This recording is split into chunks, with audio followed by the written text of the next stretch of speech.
अलकलम news से मैं हूं उसामा सिद्दीकी। तमाम देखने और सुनने वालों को अस्सलाम वालेकुम।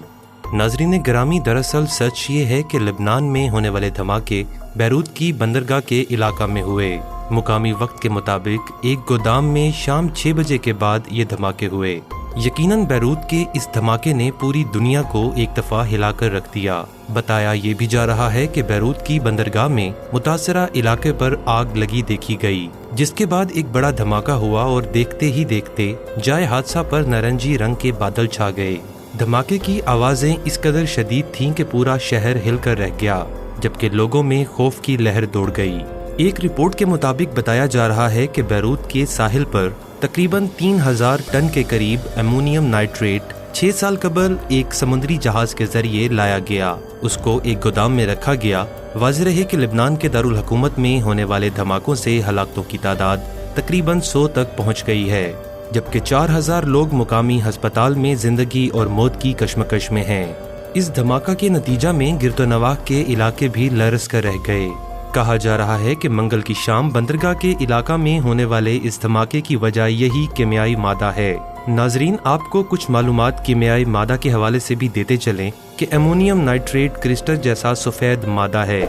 नाजरीन, वीडियो में आगे बढ़ने से पहले आपसे गुजारिश है कि हमारे चैनल अलकलम न्यूज़ को सब्सक्राइब कीजिएगा।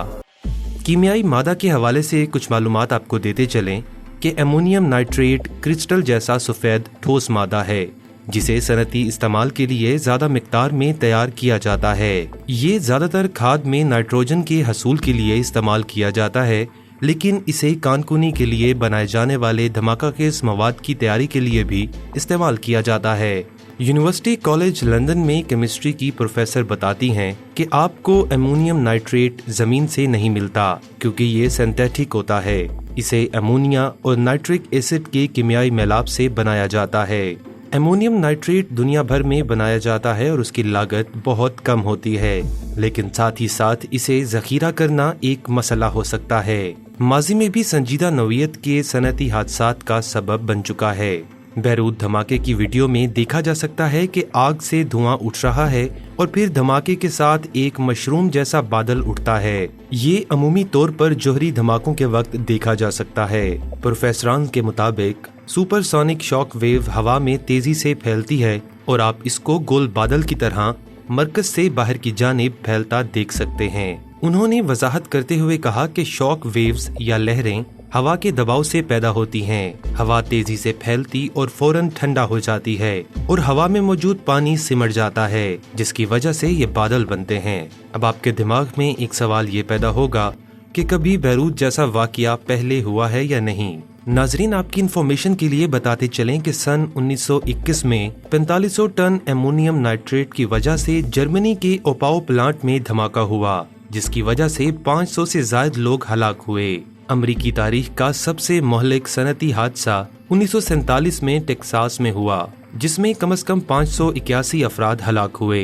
इस हादसा में 2000 टन कीमियाई मादा साहिल पर लंगरअंदाज बहरी जहाज में तबाह हुआ। माजी करीब में शुमाली चीन की तियानजिन बंदरगाह पर अमोनियम नाइट्रेट और दीगर केमिकल्स पर मुश्तमिल एक धमाका में 173 अफराद हलाक हो गए थे।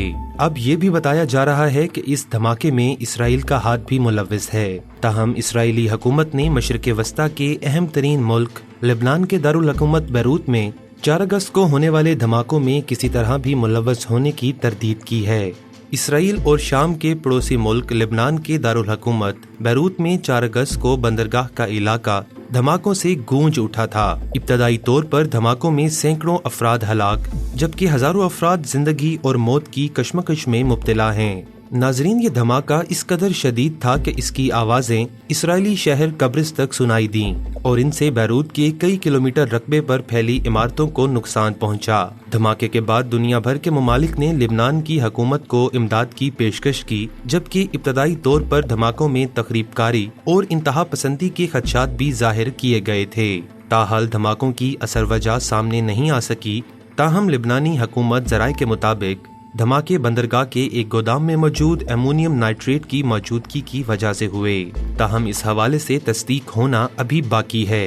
بیروت میں دھماکے ایک ایسے وقت میں ہوئے جب کچھ دن قبل ہی اسرائیلی حکومت نے لبنانی حکومت کو ایرانی انتہا پسند گروپ کا ساتھ دینے پر سنگین نتائج کی دھمکیاں دی تھیں۔ ایک اسرائیلی اخبار کے مطابق دھماکوں سے قبل لبنان اور اسرائیل میں شدید تنازعات ہیں۔ اسرائیلی وزیر اعظم نے لبنانی حکومت کو ایرانی گروپ کی حمایت کرنے پر سنگین نتائج کی دھمکیاں دی تھیں۔ ان کی جانب سے سنگین نتائج کی دھمکیوں کے بعد بیروت میں دھماکوں کے بعد خیال کیا گیا ہے کہ شاید دھماکوں میں اسرائیل ملوث ہوتا، تاہم اسرائیلی حکومت نے ایسے تمام الزامات کو مسترد کر دیا۔ اخبار کے مطابق لبنانی اور اسرائیلی حکام نے دھماکوں کے فوری بعد مشترکہ طور پر کہا کہ بیروت دھماکوں میں اسرائیل ملوث نہیں ہے۔ رپورٹ میں یہ بھی بتایا گیا کہ دھماکوں کے بعد اسرائیلی حکومت کے عہدیداروں نے صحافیوں سے بات کرتے ہوئے کہا کہ دھماکوں میں اسرائیلی ہاتھ نہیں ہے۔ اگرچہ اسرائیلی حکومت نے بیروت دھماکوں میں ملوث ہونے کی تردید کی ہے، تاہم اس کے باوجود لبنانی سوشل میڈیا پر کئی افراد اور خصوصی طور پر حزب اللہ کے حمایتی دھماکوں کے الزامات اسرائیل پر لگا رہے ہیں۔ لبنان پہلے ہی ایک معاشی بحران سے دوچار ہے جس نے آدھے سے زیادہ آبادی کو غربت کا شکار کر دیا۔ کرونا وائرس کے ذریعے حالیہ مہینوں میں صورتحال مزید خراب ہو چکی ہے۔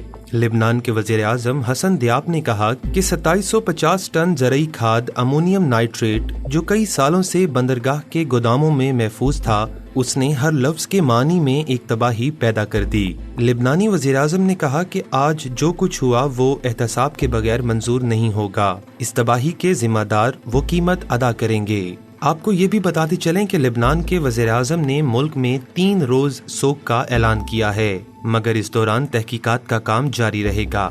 آخر میں اللہ تعالیٰ سے دعا ہے کہ وہ ہم سب کو ناگہانی آفتوں سے محفوظ رکھے، آمین۔ دوستو، اگر آپ کو آج کی ویڈیو پسند آئے تو اس کو لائک کیجیے گا، اور حسب روایت آپ سے گزارش ہے کہ ہمارے چینل القلم نیوز کو سبسکرائب کیجیے گا۔ بہت شکریہ۔